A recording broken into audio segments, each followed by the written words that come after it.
Well, fraud and corruption can have dire consequences for any organization, but according to Zaakir Mohamed, who's director in the dispute resolution practice at Cliffe Dekker Hofmeyr, there are ways for companies to protect themselves. He joins us now. Zaakir, thanks so much for your time. Today, are we seeing a rise in fraud and corruption within companies and organizations? Yes, definitely. I've certainly seen a rise in a whole host of crimes. Obviously, one of them is cybercrime. There's also been a rise in incidents of fraud and corruption, both in the public and the private sector. Okay. We've also seen this play out in what's being reported in the media as well.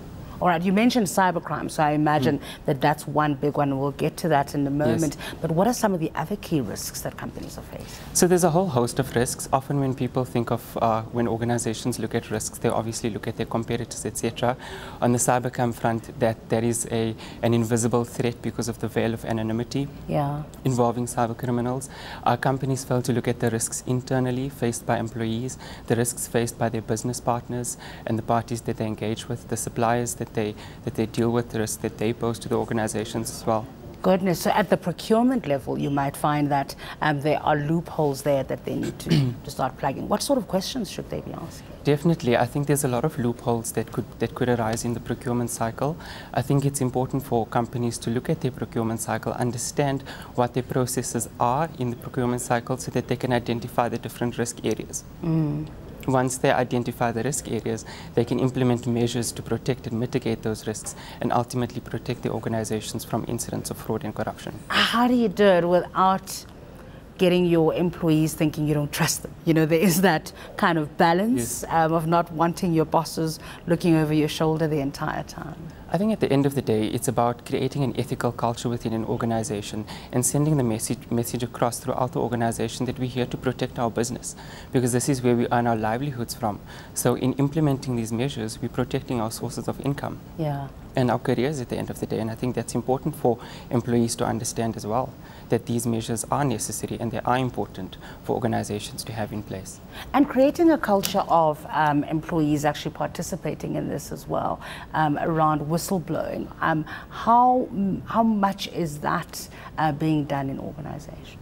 I think the trend is changing, where there's a greater emphasis being placed on giving whistleblower protection within organization, creating mechanisms for whistleblowers to come forward. And I think that's particularly important because at the end of the day, senior management, the board of directors, they can't physically see everything that's going on in the organization, so you rely on whistleblowers to come forward and report irregular conduct, etc. Yeah, and I suppose creating a policy as well. I mean, there are some things that can be, I imagine, a grey area, where a client takes you out for lunch or gives you certain gifts and people don't know what the line is in a particular organization. Yeah, that's important. I think company policies are quite important. Training employees on the systems as well is quite important. It's not just a case of saying, look, come forward and whistleblow. There should be mechanisms in place on how whistleblowing should come forward. There should be systems and processes in place that deal and guide on how client entertainment should be dealt with, how gifts and expenditure should be dealt with, etc., so that employees understand that the conduct that is expected of them, and they are also then able to make better judgment calls when they're faced with certain situations. Let's talk about cybercrime. We're seeing lots of reports of that being on the increase, and I suspect that a lot of businesses don't know how to deal with it, particularly things like ransomware. Yeah, there certainly is a rise in cybercrime, and like I said, you've got a veil of anonymity on that particular crime, so it's sort of a hidden risk, but it's a very live risk that we're seeing a lot of organizations being hit by incidents of cybercrime. Ransomware is certainly on the increase, and I think that's because companies are the custodians of highly sensitive and valuable information, and cybercriminals want access to that information because we live in a day and age where information is incredibly powerful and valuable. And what about the law in South Africa around cybersecurity, cybercrime? Is that something that's legislated? So at the moment we've got the Electronic and Communications and Transactions Act, which deals with cybercrime, but we've got 3 provisions in this piece of legislation which briefly deal with cybercrime issues. We've got the Cybercrime and Cybersecurities Bill, which is hopefully going to be enacted quite soon.